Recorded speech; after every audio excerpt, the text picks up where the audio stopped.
His name was Mr. Philip Carlier. I remember when his poster first went up. Mild-mannered, they said. It sounds like they spotted him in the swamps. If that's where he's been, on the run all this time, then God help him. Ain't much in the way of company out there, or much that won't try and eat you or put you on a pike.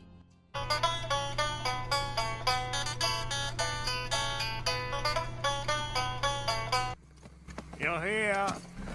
You're here. Oh, thank heavens you're here. See, I've been here for, must be years. Trapped. See, I thought no one would ever come. Philip Carlier, the Castile Cotton Company chief clerk. But, I'm sure you already know that, given why you're here. My, I can't imagine how it must look. Oh, yeah, no time for any of that. Now, if you'll just let me... Oh, I was so hoping for someone to share this with.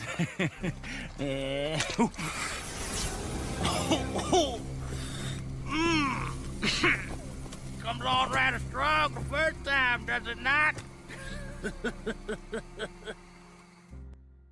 I awoke in a haze to find myself standing in front of a giant owl with glowing eyes.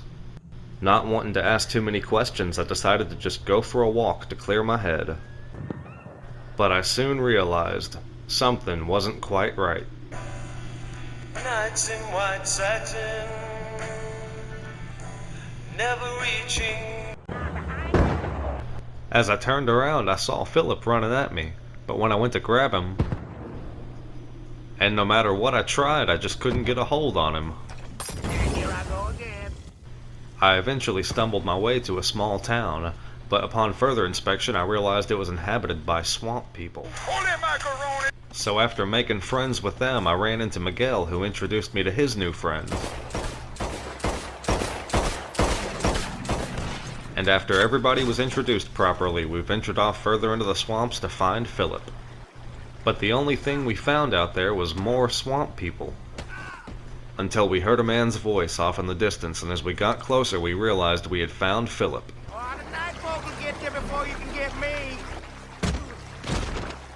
We were about to grab Philip when we heard something approaching us. We assumed it was more swamp people, but luckily it was just Miguel's friend from earlier.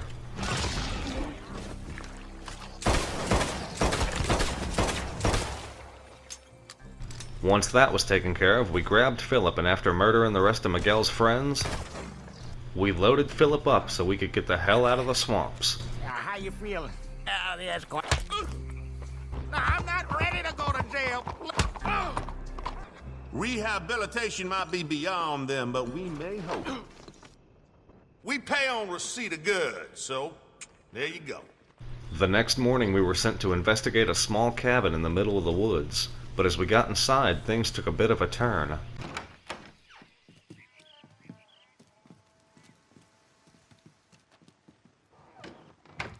You sack of shit! Get out of here or I'll blow us all to hell! Wait a second.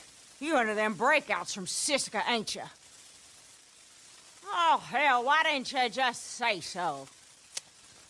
I'm Black Belle, but I suppose you already know that, don't you? Thought you was a bounty hunter. Bounty hunters I can't abide. Had a couple of them pick up some of my boys just the other day, and now they're on their way to Rhodes to hang. Y'all wouldn't like some work, would you? Well, that's good. You can go stop their transport wagon and break them boys out. From what I hear, you should know how that works. Now run along. Only so long before them boys got rope round their necks.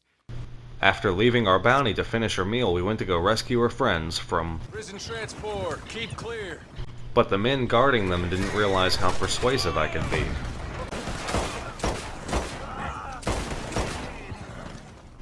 Once they were taken care of, we went to the back of the wagon where I used my expert lockpicking skills to free the men. And after taking a shortcut through Caliga Hall, we arrived at the stockyards to drop the prisoners off.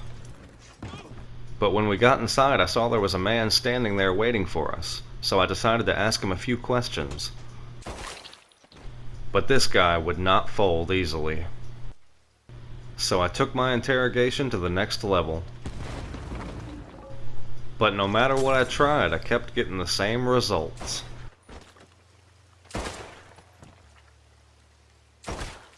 Until finally, I realized he just wasn't gonna talk.